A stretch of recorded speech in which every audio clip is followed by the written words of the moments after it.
হাত লাগে। আল্লাহ রাব্বুল আলামিন এই কাফেরদের অপবাদের জবাবে আল্লাহ তাআলা প্রতিবাদ করলেন। তিনি বললেন, ওয়ামা সাহিবুকুম বিমাজনুন, তোমাদের সাথী পাগল নয়, তোমাদের সাথী বললেন আল্লাহ তাআলা। কেন? তোমরা তো এই লোককে হতে দেখেছো, তার শৈশব, কৈশোর, যৌবন, আর এই বয়স পর্যন্ত তোমরা তাকে চোখের সামনে দেখেছো। পাগলামির কি দেখলে তোমরা তার ভেতরে? কেন পাগল বলো? তিনি পাগল নন, তিনি শায়ের নন, তিনি জাদুকর নন, তিনি গণক নন, তিনি আমার নবী। প্রিয় ভাইসব, মুসলমানেরা মার খাচ্ছে, পালিয়ে বেড়াচ্ছে। বুখারী শরীফে এসেছে ওয়ান খাব্বাব বিন আরিত রাদিয়াল্লাহু তাআলা আনহু আন্নাহু قال শাকাউনা ইলা রাসূলিল্লাহি সাল্লাল্লাহু আলাইহি ওয়াসাল্লাম ওয়া হুয়া মুতাওয়াসসাদুন বুরদাতুন লাহু ফি জিল্লিল কাবা। হযরতে খাব্বাব বলেন, আমরা অত্যাচারিত হয়ে একদিন নবী করিম সাল্লাল্লাহু আলাইহি ওয়াসাল্লামের কাছে গেলাম, যে দেখতে পেলাম তিনি কাবা শরীফের ছায়ায় চাদর মুড়ি দিয়ে আরাম ফরমাচ্ছেন। আমরা কাছে গিয়ে বললাম, আলা তাদউ লানা আলা তাস্তানসিরু লানা ইয়া রাসূলুল্লাহ, হে রাসূল।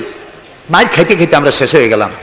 আমাদের মুসলমানদের উপরে আগুন চাপা দেওয়া হচ্ছে, পাথর চাপা দেওয়া হচ্ছে, বেলালকে উটের পায়ের রশিতে বেঁধে উট তাড়ানো হচ্ছে। ক্ষুধার জ্বালায় শেষ হয়ে গেলাম, ঘুমাইতে দেয় না, মাইরে অস্থির হয়ে গেলাম। হে রাসূল, আপনি কি আল্লাহর কাছে আমাদের জন্য দোয়া করবেন না? আপনি কি আমাদের জন্য আল্লাহর কাছে সাহায্য প্রার্থনা করবেন না? বুখারীর হাদিস। রাসূলুল্লাহ উঠে বসলেন, বললেন, ও খাব্বাব, তোমাদের আগে এই পৃথিবীতে যারা এসেছিলেন সেই সমাজের সমাজপতিরা কলেমার দাওয়াত দেওয়ার অপরাধে তাদেরকে ধরতো। ফায়ুখাজুর রাজুলু ফায়ুহফারু লাহু ফিল আরদ, তারা তাদেরকে ধরতো আর তাদের জন্য গর্ত খনন করত। ফায়ুজালু ফিহা, এরপরে সেই গর্তের ভিতরে তাকে কোমর পর্যন্ত গেড়ে দিত। সুম্মা ইউতা বিল মানশার, এরপরে করাত আনা হতো। ফায়ুদাউ আলা রাসিহি, এরপরে করাত তার মাথার উপরে রাখা হতো। ফায়ুজালু নিসফাইন, এরপরে করাত দিয়ে চিরে জীবন্ত মানুষকে দুই টুকরা করে ফেলে দেওয়া হতো।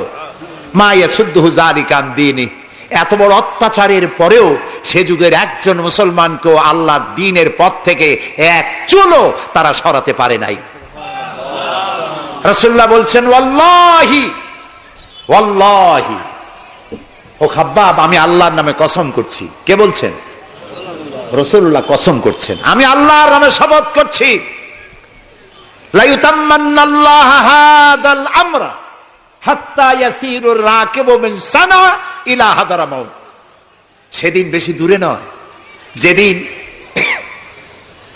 ইয়েমেনের রাজধানী সানা থেকে সুন্দরী যুবতী নারীরা তাদের যৌবনের পসরা নিয়ে, সওদাগারেরা তাদের সম্পদ নিয়ে সানা থেকে রওনা করে সহস্র মাইল পাড়ি দিয়ে সৌদি আরবের হাজরামাউত পর্যন্ত পৌঁছে যাবে রাত এবং দিনে পায়ে হেঁটে।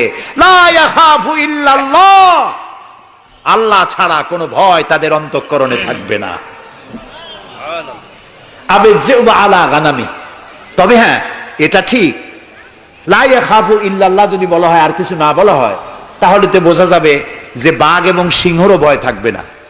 নবীর কথায় কোনো ফাঁক থাকে না, আল্লাহর কথায়ও ফাঁক থাকে না, নবীর কথায়ও ফাঁক থাকে না। একজন ইলেম কালাম কম, যখন ওয়াজ করতে যাইতো লক্ষ্য করতো যে সেখানে কোনো আলেম আছে নাকি। আলেম থাকলে অল্প কথা বলে শেষ করে দিত। তা আলেম আছে কিনা এটা পরীক্ষা করার জন্য বলছে যে, ভাইয়েরা, আমি আজকে একটা পাতা আর ওয়াজ করব, একটা পাতা, এবং তার ব্যাখ্যা এবং বিশ্লেষণ আমি আপনাদের সামনে আলোচনা করতে চাই। জনগণ বলেন, আমরাও শুনতেই চাই, বলুন পাতার ব্যাখ্যা কি।